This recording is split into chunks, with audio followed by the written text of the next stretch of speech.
Tonight, you don't need to stay alert.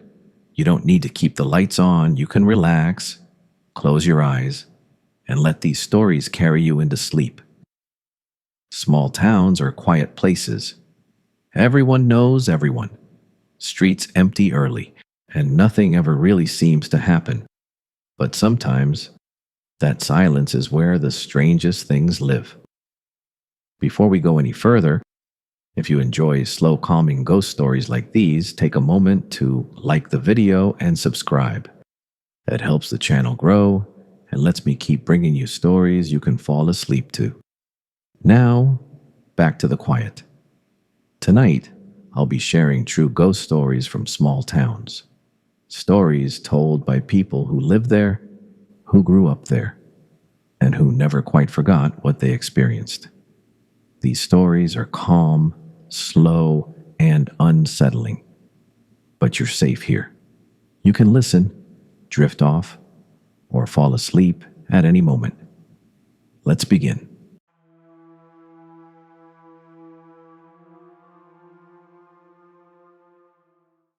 I was 14 when my dad died, and before you feel sorry for me, don't. He wasn't a good man. He was an ass. But he did have a sense of humor, a mean one. When he was alive, he loved scaring people. Not jump scares, not loud noises. He preferred something worse. He'd silently creep up behind you and just exist, hovering in the corner of your vision until your brain finally registered that someone was standing there, staring. That was his favorite trick. So after he died, when I started seeing him again, I told myself it didn't mean anything. I'd be sitting in the living room watching TV, half paying attention, when I'd notice movement out of the corner of my eye. Just a shape. A presence. I'd glance toward the front entryway and see him, my dad, gliding into view, stopping, standing there, watching me. The second I looked directly at him, poof, nothing. Gone. You could explain that away easily. Grief. Fatigue, a tired brain replaying old memories. I wanted to believe that's all it was. But that wasn't the only thing. My dad loved documentaries, history, nature, biographies. Back when those channels actually showed real content. History, Discovery, A and E. He had them on constantly.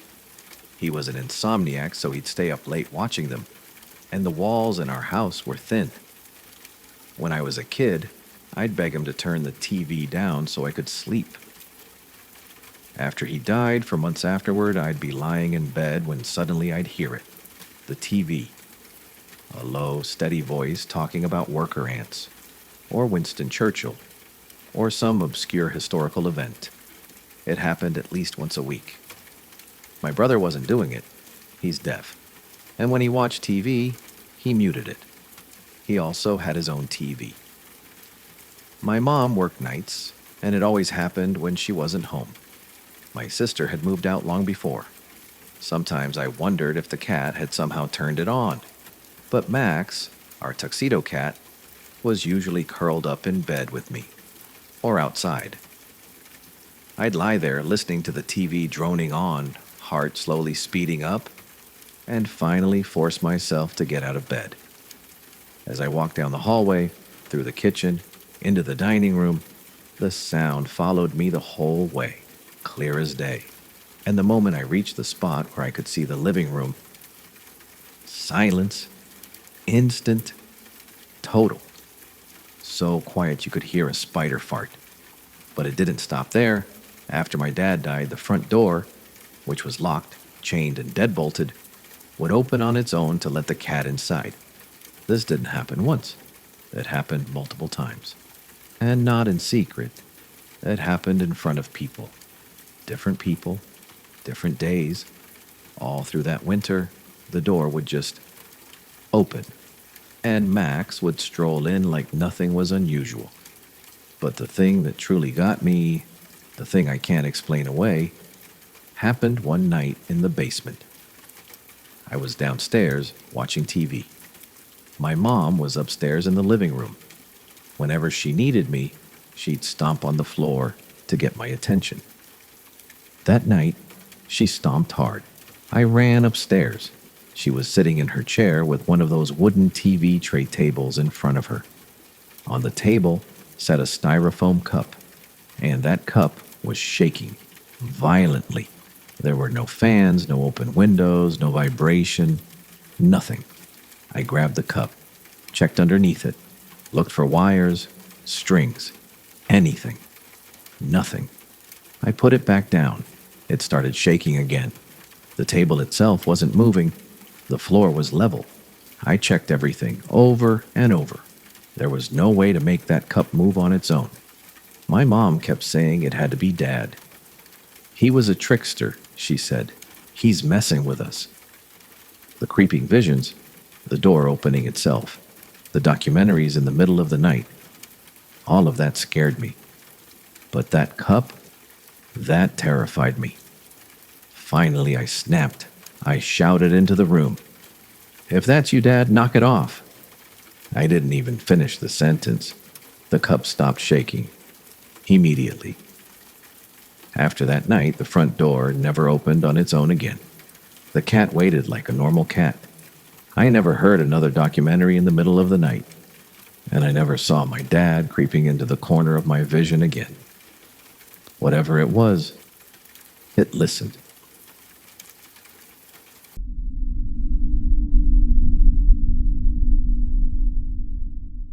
In small towns, silence has a sound. It's not the absence of noise.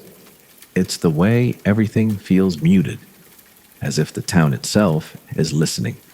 After midnight, when porch lights click off one by one and the last car passes through, the quiet doesn't fade. It settles. If you've ever lived in a place like that, you know what I mean. The kind of town with one main road, one diner that closes early, and a gas station that stays open all night. Not because it's busy, but because someone has to be there. Somewhere people go when they don't want to sit alone with their thoughts. That's where I grew up. Everyone knew everyone. Doors stayed unlocked. If a car you didn't recognize parked on the street, it was noticed within minutes. Not out of fear, just habit. And then there was Maple Street. Maple Street sat just off the main road, lined with old houses that leaned slightly with age. Porches sagged. Trees grew too close to foundations. Most of the families had lived there for generations, passing homes down like heirlooms. All except the house at the very end. It had been empty for as long as I could remember. No for sale sign, no boarded windows, no vandalism, just a house that existed and didn't participate. The paint had peeled the bare wood, the yard stayed strangely neat, and the windows were always dark. Too dark. Like light refused to stay inside. But every night, every single night, at exactly 2:17 a.m., a single upstairs light turned on. Have you ever noticed how your body remembers patterns before your mind does? People noticed the light long before anyone admitted it. At first it was jokes, faulty wiring, old timers, someone sneaking in at night. In small towns, explanations come easy until they don't. The sheriff checked once. He came back with more questions than answers. No furniture, no power running to the house, no signs of anyone living there. The breaker box was empty. The wiring had been disconnected years earlier, and yet the light kept coming on. After that, people stopped joking. They just avoided Maple Street after dark. I didn't know any of this when I moved back years later. College ended, life stalled, and my mom passed away sooner than anyone expected. The family house, 3 doors down from the empty place, was all I had left.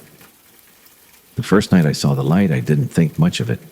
The second night, I checked the time, 2:17 a.m. The third night, I started paying attention. The light wasn't warm, it wasn't soft, it was sharp. A cold, clinical white, like something you'd see in a hospital hallway. No flicker, no movement, no shadows crossing the window, just on. Ask yourself this: if a house has no power, how long would it take before curiosity turns into dread? One night I couldn't sleep. The quiet felt heavier than usual. The streetlights outside buzzed faintly, and even that sounded loud. I told myself I'd just walk past the house. Just once. Just to prove it was nothing. My footsteps echoed too clearly on the pavement. As I got closer, the air felt different. Not freezing, not dramatic, just wrong. Like the temperature had dropped without permission. I stopped on the sidewalk and looked up at the window. And that's when the light turned off. At the exact same moment, the front door creaked open. Slowly. I froze. The house was completely dark now. The open doorway stared back at me, empty and soundless, like it had been waiting for me to notice. I didn't hear footsteps. I didn't hear breathing. But I felt it. That unmistakable sensation of being watched. Not from the house. From behind me. Have you ever turned around even though every instinct tells you not to? I did. And that's when I saw the light again. Not upstairs, not on Maple Street, in my living room window. I don't remember running. I don't remember thinking. I just remember the sound of my front door slamming shut and my hand shaking as I locked it. Twice. Even though it was already locked. The light stayed on for exactly 1 minute. Then it went dark. The next morning, I asked the woman next door about the house. She didn't answer right away. She just stared at the end of the street for a long moment. That house, she finally said, was never empty. Years ago, a man lived there alone. Quiet, polite, worked nights, kept to himself. One winter, his power was shut off. No one noticed. Not at first. They found him upstairs weeks later, sitting in a chair, facing the window. The coroner said he'd been dead for a long time. The light he used was portable, battery-powered, harsh white. He turned it on every night so he could watch the street, so he wouldn't feel alone. I moved away a month later. The house on Maple Street is still there. And if you ever find yourself driving through a quiet town late at night, and you see a single upstairs light glowing where it shouldn't, ask yourself one thing. Is it trying to be seen? Or is it making sure you are? Don't stop. And whatever you do, don't look behind you.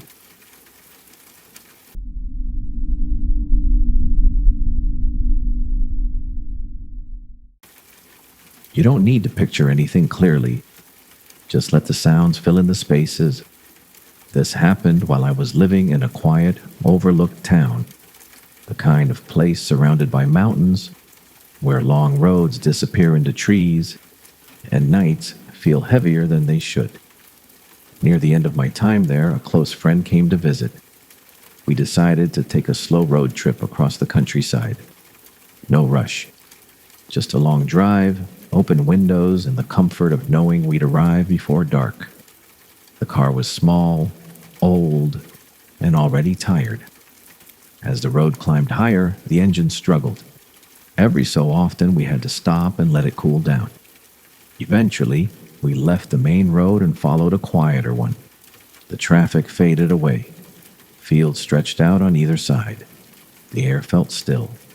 For a moment, everything felt peaceful. Then the engine overheated again. This time, it didn't come back to life. We pulled over on a mountain road beside a building that looked forgotten. The kind of place no one had lived in for years. No houses nearby. No sounds except insects and wind through the trees. We waited. Time passed slowly.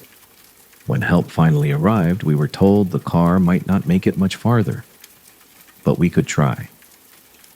So we did. Not far down the road, something caught our attention. A single shack. On either side of it were piles of old things. Metal, wood, broken machines, cages, stacked as if they'd been collecting there for decades. Across the road, a lonely bus stop. Nothing else. We turned back. People stepped outside as we approached. They lived there. Their voices were calm, too calm. They invited us closer, offered us food, invited us inside. The ground was bare dirt.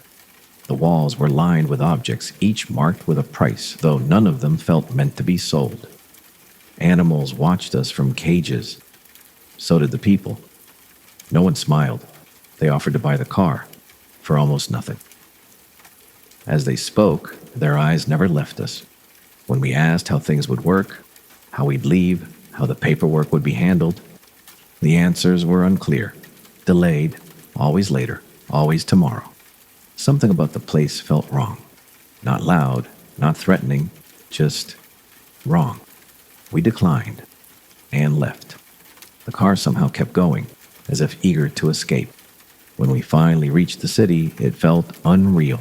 Lights, voices, movement. The car was fixed quickly. We were safe. But sometimes, late at night, I still think about that quiet road, that shack, that bus stop in the middle of nowhere, and how some places don't need ghosts because the people who live there are unsettling enough.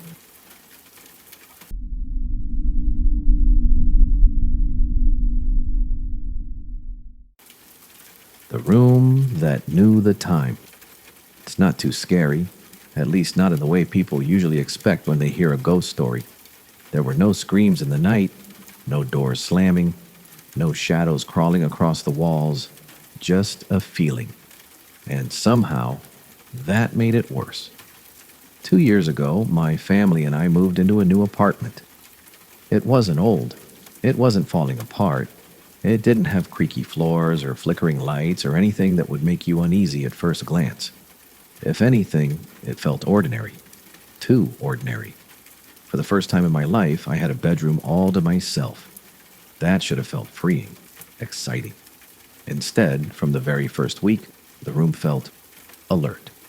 Not alive, not hostile, just aware, like it was listening.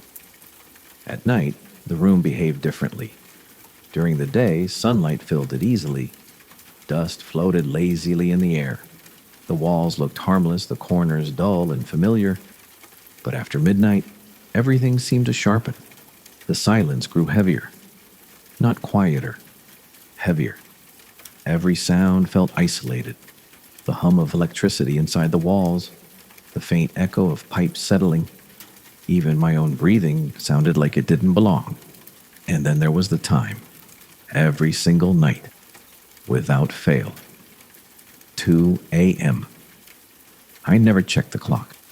I didn't need to. I would be lying in bed, scrolling on my phone or staring at the ceiling, and suddenly, something inside me would shift.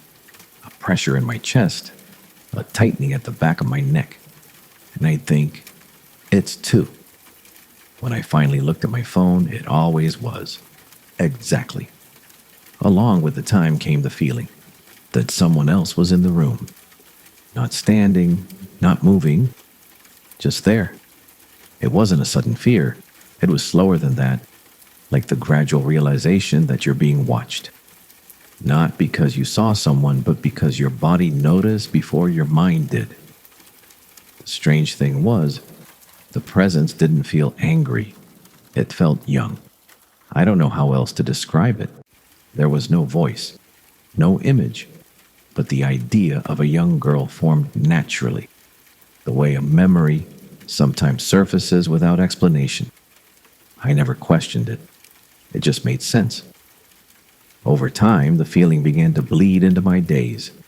I became irritable for no clear reason. Little things set me off. Sounds felt louder. Conversations felt heavier. My relationship with my mother started to change. We argued more. Small misunderstandings turned into long silences. The kind where neither of you remembers how the fight started, only that something feels wrong. It wasn't dramatic. It was subtle, like a constant static beneath everything. Eventually, my family noticed, not the presence, but the tension. Someone suggested a cleansing. A nun was invited to bless the apartment. She moved slowly through the rooms, murmuring prayers under her breath. Her voice echoed strangely, as if the walls absorbed the words instead of reflecting them. I didn't feel comforted. If anything, the air felt tighter. My sibling felt it too. We exchanged glances without saying anything, the kind of look that says, "Do you feel that too?" When the nun finally left, the apartment went quiet in a way it hadn't before. I felt suddenly exhausted, heavy. I lay down on my bed and fell asleep almost instantly. That was the night I had sleep paralysis. I hadn't had one in years. I woke up unable to move, my body locked in place, my chest pressed down by invisible weight. The room looked the same, but it didn't feel the same. The air felt crowded. I don't remember seeing anything. What I remember is the certainty that I wasn't alone. When it ended, I lay there shaking, staring at the ceiling until morning. Months passed. The presence faded, but it never fully disappeared. Then one afternoon, my grandmother mentioned something casually, like it was an afterthought. The apartment had been cheap, she said, because the previous owner had died. A young woman, in my room. She had been in her early 20s. I felt cold all over. My grandmother went on, explaining that the girl hadn't had a good relationship with her mother. They argued often. There were regrets, things left unresolved. I didn't tell her about my fights. I didn't need to. That night, I sat alone in my room. I didn't pray. I didn't light candles. I just spoke. Quietly, I told her I was sorry, that she deserved better, that she didn't have to stay. There was no response, no sign, but the room felt lighter. After that, the feeling stopped. No more awareness at 2 a.m., no more agitation, no more weight in the air. The room became just a room again. Sometimes late at night, I still think about her, and I hope, wherever she is, Rick, she finally feels at peace. Because whatever was in that room, I don't think it meant to scare me. I think it just didn't want to be alone.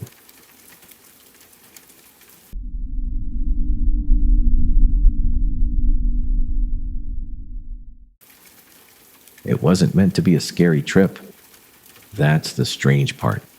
It was the kind of place families go to disconnect.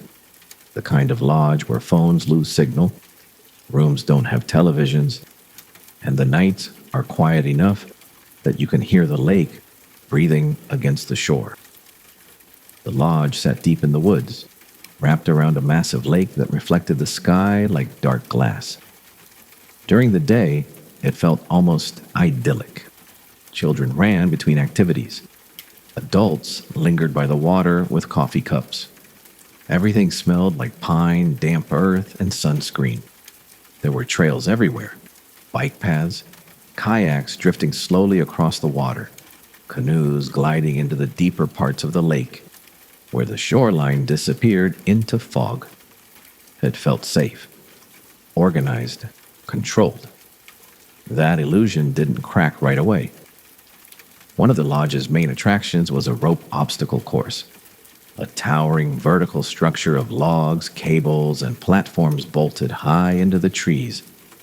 From the ground, it looked intimidating, but once you were up there, it felt almost playful, like a giant jungle gym built for people who wanted to feel brave for an afternoon. That day was unusually cold, cold enough that most guests stayed indoors, leaving the course nearly empty. Just my family, my dad, my stepmom, my 2 younger brothers, and me, climbing, balancing, laughing nervously as the wind moved through the trees. When our session ended, the 2 employees packed up and left early. We didn't follow them. Instead, we decided to hike back to the lodge on our own. It was only about 2 miles. At first, the walk felt peaceful. The woods were quiet in that muffled way they get when the air is cold. Leaves barely moved. Birds stayed hidden. Our footsteps on the trail sounded louder than they should have. At some point, my stepmom and I drifted slightly away from the rest of the group. Not intentionally, just curiosity pulling us sideways, the way it always does when you're in a place that feels open and unexplored. That's when we found the gravel road. It cut through the woods like a scar, pale stones pressed into dirt, curving gently out of sight. Beside it ran a narrow trail, half overgrown, clearly less traveled. We took the trail, not because we were lost, not because we were careless, just because it was there. About 15 minutes in, the forest changed. It wasn't dramatic, no sudden darkness, just a subtle sense that we were farther from the lodge than we realized. Then we heard a car. The sound didn't belong there. Engines always feel wrong in deep woods. Too sharp, too mechanical. A small sport convertible came flying around the bend, tires crunching hard against the gravel. It passed us in seconds, and as it did, something came out of the car. A manila file folder, thrown, not dropped. The folder burst open midair, papers exploding outward like startled birds. Pages lifted, spun, and scattered across the road, into the trees, along the trail. The car didn't slow down, didn't stop. It disappeared around the curve as suddenly as it had arrived. Silence rushed back in. We stood there stunned. The papers kept moving long after the car was gone, scraping softly against rocks and leaves, some catching on branches, others lying flat in the dirt. Curiosity won. We started picking them up. At first, they just looked like paperwork, typed pages, forms. Then, we started reading. They were medical documents, doctor's notes, charts, diagnostic reports, all about the same person. The handwriting varied, different doctors, different facilities, but the name repeated again and again. Details stacked on top of each other like someone trying desperately to understand a single complicated mind. There were notes about violent outbursts, medication schedules, family history, observations written in margins, some rushed, some careful. Some pages had graphs, others had dates circled hard enough to tear the paper. It felt wrong to be reading them, like standing inside someone else's thoughts without permission. I was young, too young to fully understand what I was holding. But even then, I knew this wasn't normal. We kept finding more. Further up the trail, half hidden in the brush, was a cheap brown wig. Synthetic. The kind that shines unnaturally into sunlight. A little farther, a battered suitcase. Inside were more documents, more notes, more reports. Everything centered on that same single person. No photos, no clear conclusion. Just a life reduced to paper, scattered across the woods like it had been intentionally erased. We didn't take anything with us. It felt important not to. Instead, we memorized what we could and left everything exactly where it was. When we finally made our way back toward the lodge, the woods felt different, quieter, more watchful. Later, we called the non-emergency number, explained what we'd found, where we'd found it, the papers, the wig, the suitcase. I don't know what came of it. I don't know if there was a hospital nearby. I don't know who threw those files from the car. I don't know if they were trying to get rid of evidence, or memories, or a person. What I do remember is the time. It was a Sunday, around 3 in the afternoon, bright daylight, families kayaking, children laughing near the water. And somewhere not far from the lodge, hidden just off a trail meant for wandering, someone's entire inner life lay scattered in the dirt, unclaimed, unanswered, and never spoken of again.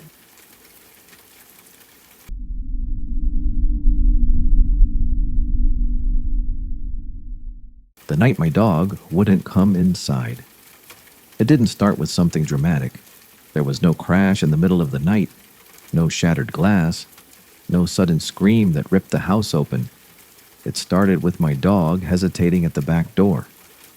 And somehow, that felt worse. When we moved into the house, it felt like a fresh beginning. It wasn't old enough to be considered historic, but it wasn't new either. It had that lived-in feeling, the kind where the floors creak just slightly in certain spots and the walls hold on to warmth long after the heater clicks off. It was small. 2 bedrooms, a narrow hallway, a living room that opened into a kitchen with yellowing tile and a window over the sink that looked out into the backyard. The backyard was the main selling point. Wide, fenced, quiet. Perfect for Max. Max had been with me since college, a golden retriever with more patience than most people I knew. He wasn't jumpy, he wasn't territorial. He loved everyone, trusted everything, and approached life like it had personally promised him good things. If something scared Max, I would have noticed. That's why the first night felt so strange. It was late, around 10:30 p.m.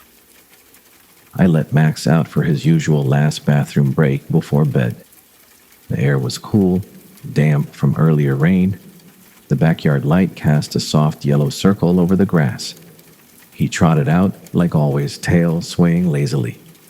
I stayed inside, watching through the sliding glass door. He sniffed around the fence line, paused near the shed, looked toward the far corner of the yard. Then he froze, not the playful freeze he did when he spotted a squirrel. This was different. His ears lifted slowly, his body stiffened, his tail stopped moving. He wasn't looking at the fence. He was looking past it, at the darkness beyond.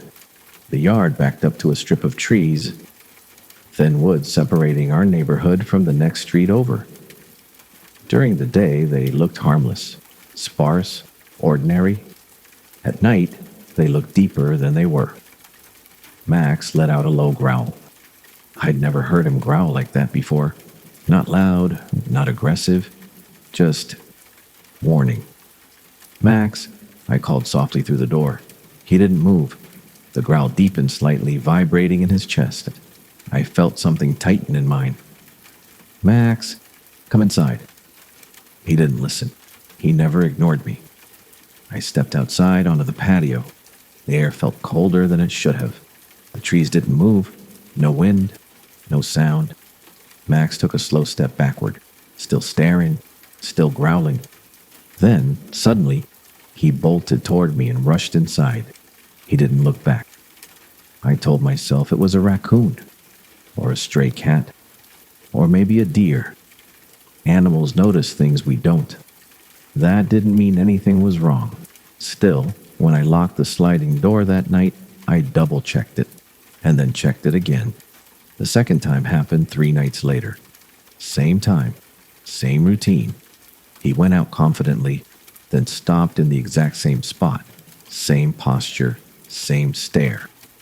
But this time he wasn't looking at the trees. He was looking at the house, at my bedroom window, his body lowered slightly, not playful, not defensive, afraid. A deep trembling growl rolled out of him. I followed his gaze instinctively. My bedroom window was dark. The curtains were half drawn. Nothing unusual, but standing in the yard, looking at it from that angle, it felt different. Too still. "Max," I said quietly. He backed toward me again, not turning his back to the window. When we got inside, he refused to leave my side.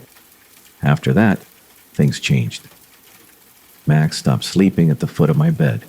Instead, he positioned himself directly in front of my bedroom door every night, facing outward, watching.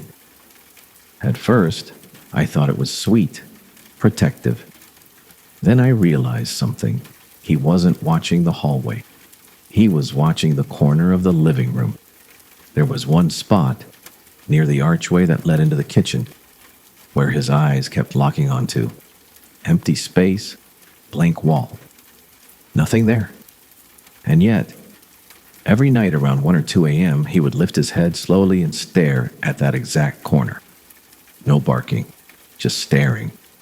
Sometimes his ears would twitch like he was listening to something too faint for me to hear. The first time he growled at it, I laughed nervously. "Stop it," I whispered. But he didn't stop. The growl was low and steady, almost reluctant, like he didn't want to make noise but felt he had to. It escalated gradually. Max began refusing to enter the spare bedroom. The spare bedroom was at the end of the hallway, a small room we mostly used for storage. Boxes stacked neatly against one wall, a desk near the window. Nothing strange about it.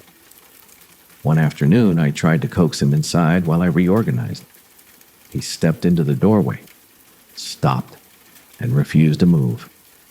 His nails scraped against the wood as he resisted gently when I encouraged him forward.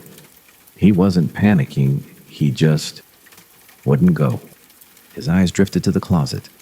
The closet door was closed. I opened it. Empty. He whined softly and backed away. That night I dreamed for the first time.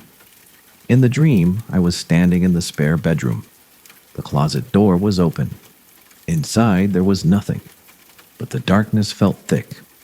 Not shadowy, dense, like something was pressing outward from it. When I woke up, Max was already staring at the hallway. Not growling, just watching. I started noticing smaller things. The hallway light flickering occasionally, though it never did during the day.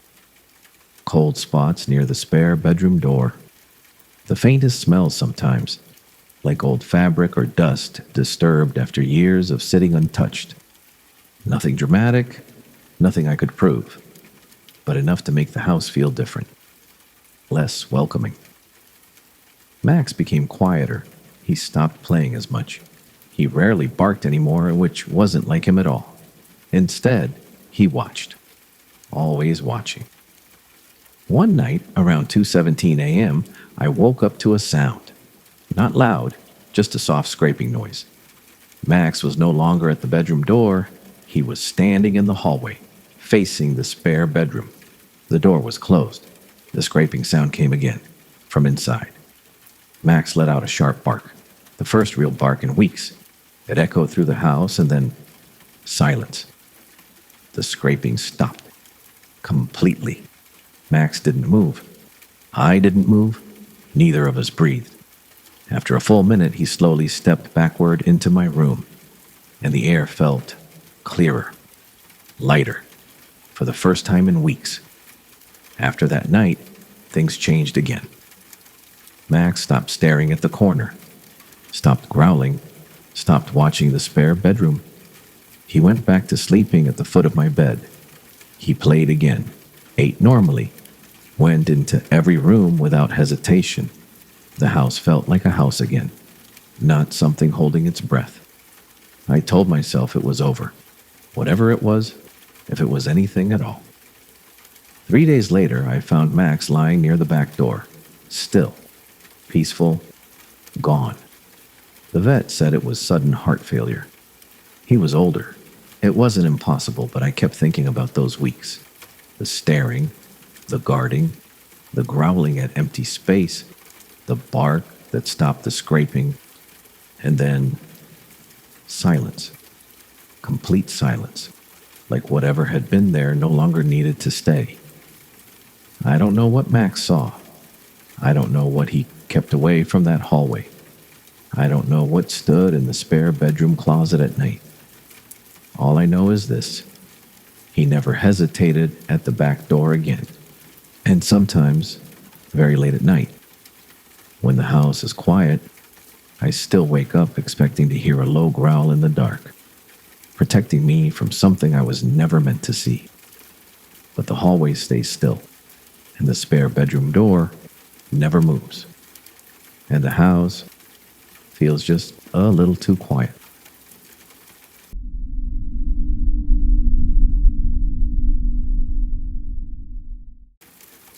It didn't scream. It didn't whisper from beneath the bed. It didn't crawl across the ceiling or rattle the doorknobs. It just called my name. And it sounded exactly like my mom, I was 17 the first time it happened. My parents had gone out to dinner. Nothing unusual. It was a Friday night, one of those early fall evenings where the sun disappears faster than you expect, and the house seems to cool down the moment darkness settles in. I stayed home because I had a test on Monday. Or at least, that was the excuse. In reality, I just wanted the quiet. Our house wasn't big, but it wasn't small either. 2 floors, my bedroom upstairs at the end of a narrow hallway, my parents' room across from mine, a bathroom in between. Downstairs, the living room opened into the kitchen. The staircase curved just slightly, so from the bottom you couldn't quite see the top landing. It was a normal house, and that's important, because nothing about it ever felt wrong before that night. They left around 6:30 p.m. I watched their car pull out of the driveway through my bedroom window. The headlights flashed briefly against the neighbor's fence, then disappeared. The house went quiet in that way houses do when everyone else leaves. Not silent, just hollow. The refrigerator hummed downstairs. The air conditioner clicked on and off occasionally. Pipes shifted faintly inside the walls. I put in my headphones and tried to study. For the first hour, everything was fine. It was around 8:15 p.m. when I heard it. Emily? My name, clear, firm, not loud. My mom's voice. It came from downstairs. I pulled one earbud out. Yeah? I called back automatically. No response. I waited a few seconds, thinking maybe she hadn't heard me. Mom? Still nothing. I frowned and stood up, walking toward my bedroom door. I leaned over the railing at the top of the stairs. The living room lights were off. The kitchen was dark. No car in the driveway. I checked my phone. No text. No missed call. They hadn't come home. I felt a small flicker of confusion. Maybe it was the TV from next door. Maybe someone outside. The voice had been so clear, though, close, inside the house. I shook it off, went back to studying. 20 minutes later, it happened again, this time closer. Emily. Not questioning, just calling. The way my mom would when she wanted me to come downstairs for something small. Help opening a jar, carrying groceries, checking something on her phone. I froze. My headphones weren't in this time. The voice had come from the bottom of the stairs. I walked slowly toward my door again. My heart was beating harder than it should have been. Mom, I said. Silence. I stepped into the hallway. The house felt different, still, heavy. I took one step down the stairs, then another. The wood creaked under my feet. When I reached the bottom, the house was empty. Completely empty. The back door was locked. The front door was locked. Windows shut. No car. No sign anyone had entered. I stood there for a long time, listening. Nothing. When my parents came home around 9:30, I asked casually, "Did you guys come back earlier for something?" My mom looked confused. "No? Did you call my name at all?" She laughed lightly. "We were at dinner the whole time." My dad added, "You okay?" I told them I must have imagined it, and I tried to believe that. The second time was worse. It happened 2 weeks later. Same situation. Home alone, parents out. This time I was in the shower when I heard it. The water was running. Steam filled the bathroom. The mirror was fogged over. Emily, right outside the door. Clear. Close. I shut the water off instantly. Yeah, I called. No answer. The bathroom fan hummed loudly. My heart pounded in my ears. I wrapped a towel around myself and opened the door. The hallway was empty. The house was silent. I checked my phone on the counter. No messages, no missed calls. They were still out. I felt something shift inside me then. A small crack in the logic. Because this time there was no mistaking it. It wasn't muffled by water. It wasn't distant. It was right outside the door. After that, I started paying attention to patterns. It only happened when I was alone. It only used my mom's voice, never my dad's, never anyone else's. And it never said anything except my name, just once. Like it was checking if I would respond. I started pretending not to hear it. The third time, I stayed completely silent. I didn't answer. I didn't move. I was sitting on my bed when it came. Emily. From the bottom of the stairs. I held my breath. The house stayed quiet. Then, footsteps. Soft, slow, on the stairs. One step, then another. I could hear the wood shift faintly. The rhythm was wrong, though, too spaced out, like someone unfamiliar with the staircase. I felt frozen. The footsteps stopped halfway up. Then nothing. No more sound, no voice. I didn't sleep that night. I told my mom again, this time more seriously. She insisted she had never called me. Not by phone, not from outside, not from the driveway. She suggested stress, lack of sleep, overactive imagination. I wanted that to be true. But the footsteps, those weren't imagination. The worst night came in late October. Cold, windy, the kind of night where branches scrape against windows. My parents left around 7. I locked the doors behind them, double-checked everything. Sat downstairs this time instead of upstairs.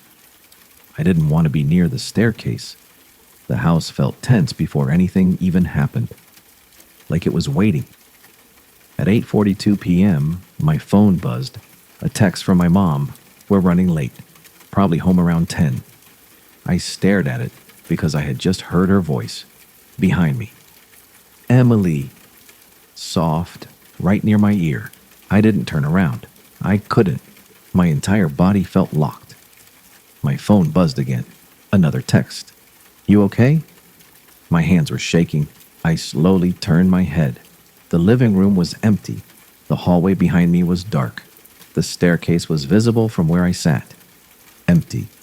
I whispered, "Stop." The air felt colder suddenly, then from upstairs. My bedroom door creaked open. I heard it clearly. The slow drag of wood against carpet. Then silence, and then Emily. From the top of the stairs. Exactly like my mom, but wrong. There was something slightly stretched in it, like someone mimicking a recording. My breath came in shallow gasps. I stood slowly. My legs felt weak. "Mom," I said. And that's when I realized something. The voice had never responded when I called back. Not once. It only wanted me to answer first. It only wanted me to move, to come toward it. The staircase remained empty, but I could feel something at the top, waiting. I didn't go upstairs. I grabbed my keys, ran out the front door, sat in my car until my parents came home. After that night, it stopped. Completely. No more voice, no more footsteps, no more doors opening. I never heard it again. We moved 6 months later for unrelated reasons. New house, new neighborhood.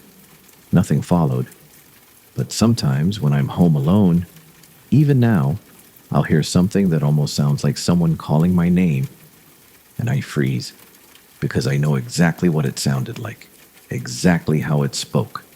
And I remember the one detail that still unsettles me the most. It never once sounded angry. It never sounded threatening. It sounded patient, like it knew, eventually, I would have come upstairs.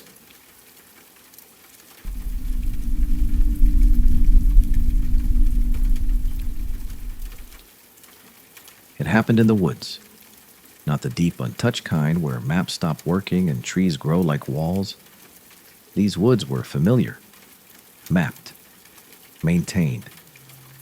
The kind families hike on weekends, wooden signs nailed to trees, marked trails, occasional benches overlooking nothing in particular. Safe woods. That's what everyone called them. And maybe that's why I didn't listen to the feeling in my chest that afternoon. It was late October when I went. cold enough that the air tasted metallic, like winter was already testing the edges of the season. The leaves had mostly fallen, turning the forest floor into a brittle carpet of brown and gold. I wasn't alone at first. There were other hikers in the parking lot, a couple unloading bikes, a family with two kids arguing over snacks, a dog barking somewhere near the tree line. Normal, comforting. I signed my name on the trail log out of habit, even though no one ever checked it. Then I started walking.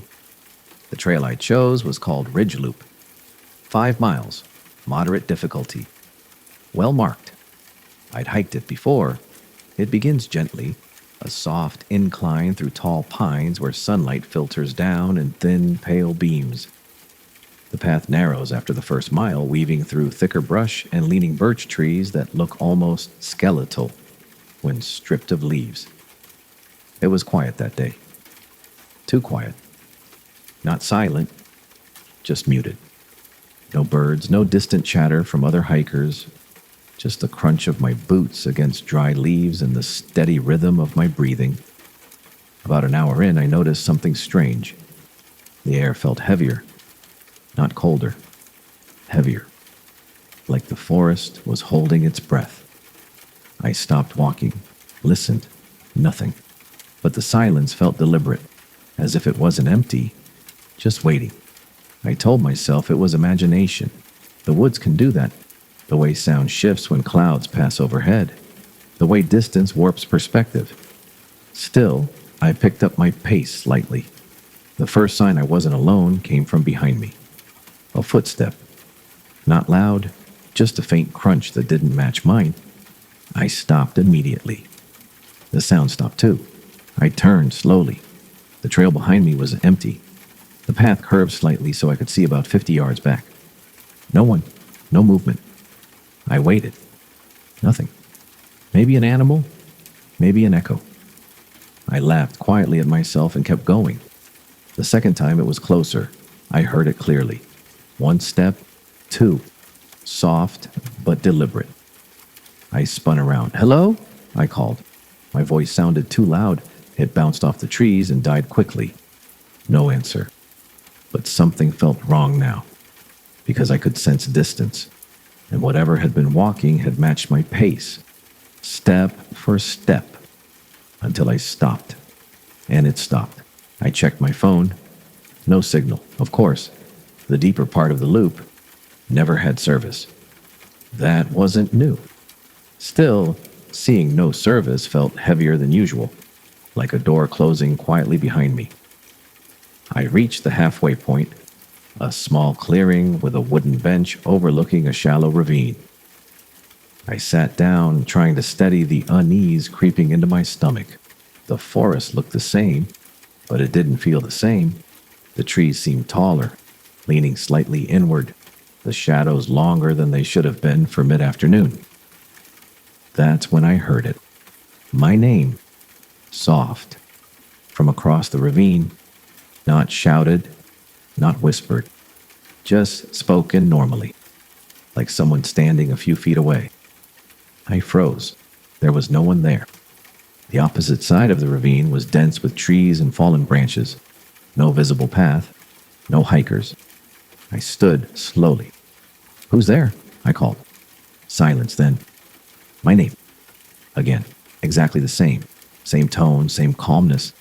It didn't echo like my voice had. It felt closer. I backed away from the clearing. My pulse pounded in my ears, because the voice didn't sound unfamiliar. It sounded like me. I turned and started walking back the way I came. Fast. Leaves crunched louder now, my breathing uneven.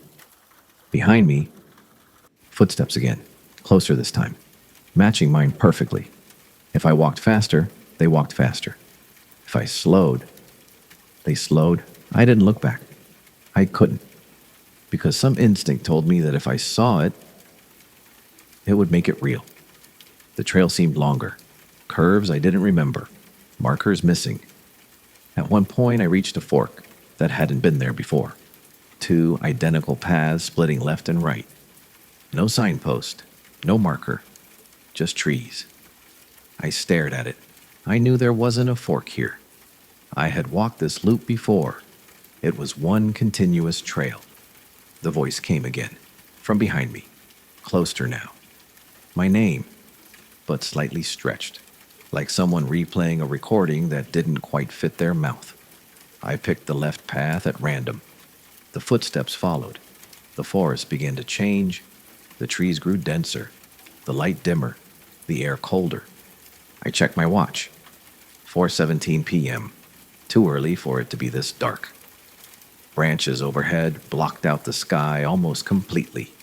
The silence returned, thicker than before. Then the footsteps stopped. Completely. I stopped too, for the first time since it began. The woods were motionless. I felt it behind me, close enough to breathe against my neck. But there was no breath, no warmth, just presence. Then, my voice, right beside my ear. Turn around. It wasn't loud. It wasn't aggressive. It sounded like a suggestion, like something patient, waiting. I squeezed my eyes shut, shook my head. No. The word came out barely audible, and then everything shifted. The air snapped colder. The leaves under my feet went still. And I heard something new. Not footsteps. Not a voice. A dragging sound, slow, heavy, moving through leaves, circling. I ran. I didn't care where the trail led anymore. Branches scratched my arms. My lungs burned. The dragging sound followed, never rushing, never gaining. Just there, behind me. Always behind me. The forest blurred, then suddenly, light. Real light. The familiar wooden sign for Ridge Loop appeared ahead. The parking lot beyond it. Cars. Voices. Normal. I stumbled out of the trees and onto gravel. The dragging sound stopped instantly, as if cut off. I turned. The forest looked ordinary, still, empty. I checked the trail map posted at the entrance. There was no fork. No alternate path. Just one continuous loop. 5 miles. I checked the time again. 5:02 p.m. I had been in there nearly 3 hours. The hike usually took 2. I don't remember the extra hour. I don't remember choosing the wrong direction. I don't remember how I got back. That night, I couldn't sleep. Every time I closed my eyes, I heard it. My voice, calling my name. But the part that stays with me isn't the mimicry. It's what I realized later. It never tried to scare me. It never chased me aggressively.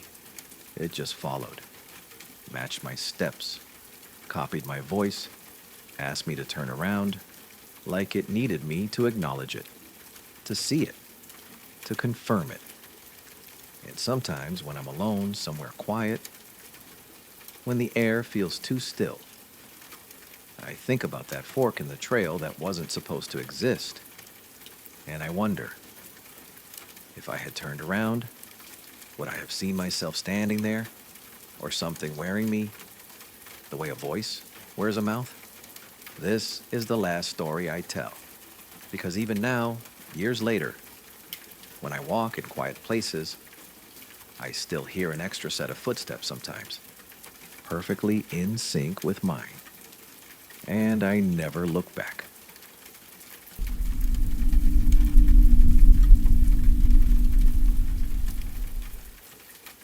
People like to say the countryside is peaceful, and during the day, it is. Long stretches of open land, fences running for miles, wind rolling through tall grass like waves across a green ocean, the kind of quiet that feels earned, not empty. But the countryside changes at night. It doesn't get louder, it gets deeper, and some sounds don't belong to anything you can see.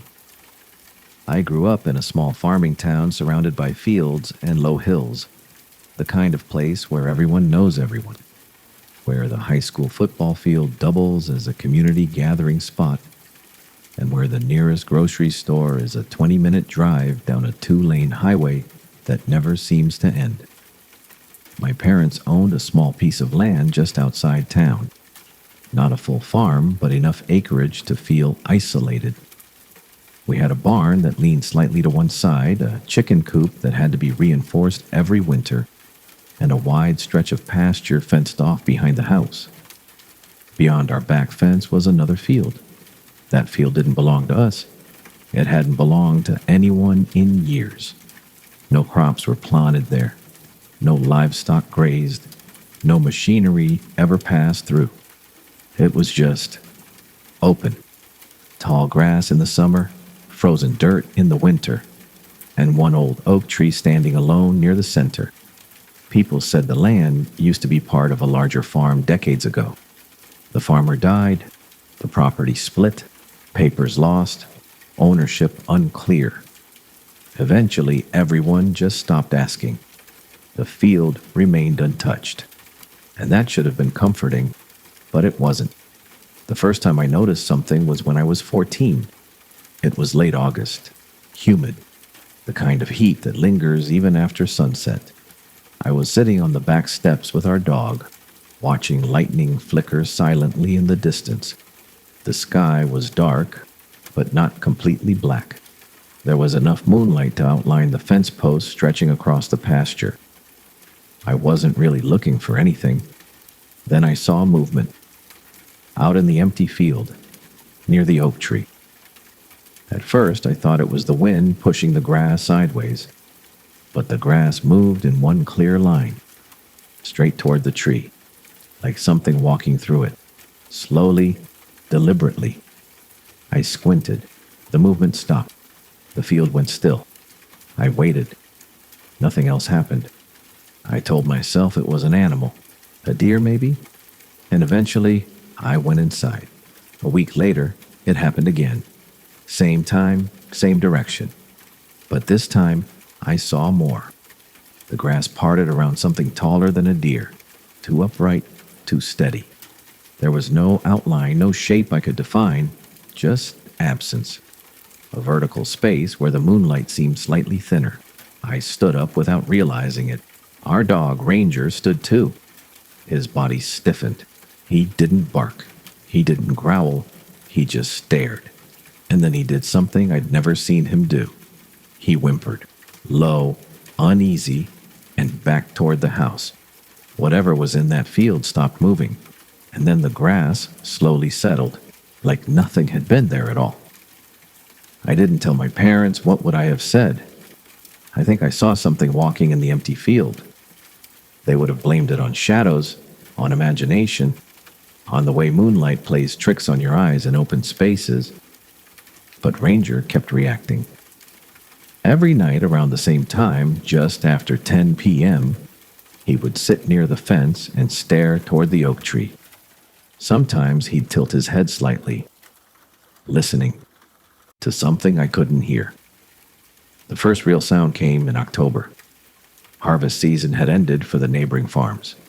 The air smelled like dry corn and cold soil. I woke up around 2 a.m. to Ranger barking. Not his playful bark, not his alert bark. A frantic, sharp series of barks that echoed off the house. I ran downstairs. He was at the back door, claws scraping against the glass. Outside, the yard was lit by the porch light. Beyond that, darkness. "What is it?" I whispered, even though I didn't expect an answer. Ranger barked again, then stopped. Completely. His body froze, his ears flattened, and slowly, painfully slowly, he lowered himself to the floor. Not relaxed, pressed down, as if trying to make himself smaller. I stepped closer to the glass. At first, I didn't see anything. Then I noticed the fence. One section of it, near the center, was slightly bowed inward, like something heavy had leaned against it. From the other side. The next morning, the fence looked normal. No damage, no tracks in the dirt, no sign anything had been there. My dad shrugged when I mentioned the barking. "Coyotes pass through sometimes," he said. "But coyotes don't lean against fences. They don't move in straight lines through tall grass without breaking stride. And they don't stand still for hours. at the same exact spot near a single tree. Winter came early that year. The field turned brittle and pale. Snow fell in long, thin sheets that flattened the grass completely. Which is why what happened in January still unsettles me the most. Snow doesn't lie. It records everything. Every step, every movement, every disturbance. That night, I couldn't sleep. The wind was loud, pushing against the sides of the house. Around midnight, I went downstairs for water. I glanced out the back window without really thinking, and that's when I saw it. Footprints, starting at the oak tree, walking toward our fence. Large, human, clear impressions pressed deep into the snow. But there were no footprints leading to the tree, none leading away. Just a single line from the oak to us. I stared at them for a long time. My breath fogged the glass. The prints stopped right at the fence. And on the other side of the fence, in our yard, there were no prints at all. As if whatever made them had never crossed, just stood there, watching. The next morning, they were gone. Wind had swept the snow smooth, no evidence left, except Ranger refused to go outside for 2 days.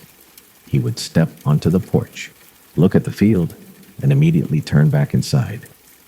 Spring came slowly. Mud replaced snow. The oak tree regained its leaves. For a while, things felt normal again, until the night I heard knocking. 3 sharp taps. Not on the front door, not on the back, on my bedroom window. My room faced the field. I sat up instantly. My window was on the 2nd floor. No tree branches reached it.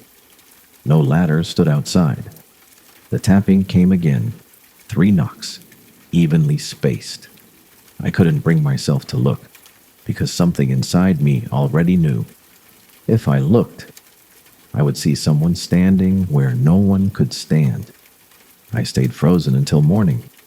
When I finally checked the window in daylight, there were no marks, no scratches, no footprints below, just the field, calm, endless, waiting. The final night happened 2 months later. I was 18 by then, packing for college, ready to leave that town behind. Ranger was older, slower, but still loyal. That night, the power went out. The entire house plunged into darkness. No storms, no wind, just sudden blackness. I grabbed a flashlight and went downstairs. Ranger was already at the back door, not barking, not whining, just staring. I stepped beside him and aimed the flashlight beam into the yard. The beam cut across grass, across fence posts, across empty air. And then it caught something standing near the oak tree, tall, too tall. Its shape wasn't clear. It didn't reflect light normally. It absorbed it, like the beam disappeared where it touched. I couldn't see a face, but I felt it looking back. The distance between us felt smaller than it should have, like the field had folded inward. Ranger growled softly, the first growl I'd heard in months. The figure moved, not walking, not running, just closer, without disturbing the grass, without crossing space. The fence bowed inward again, wood creaking under pressure. The flashlight flickered. And in that flicker, for a fraction of a second, I saw it clearly. Not a person, not an animal, just a shape, roughly human, featureless, hollow, like something carved out of the night itself. The power snapped back on. Lights flooded the yard. The field was empty. The fence stood straight, the oak tree unmoving. Ranger stopped growling. He lay down slowly, like something had ended. I left for college the next week. My parents still live there. They say nothing strange has happened since, but they also don't sit outside at night anymore. They don't look toward the oak tree, and they replaced Ranger after he passed a year later. The new dog refuses to go near the back fence, even in daylight. The field beyond it remains untouched. No crops, no animals, just wind moving through tall grass. and one oak tree standing alone.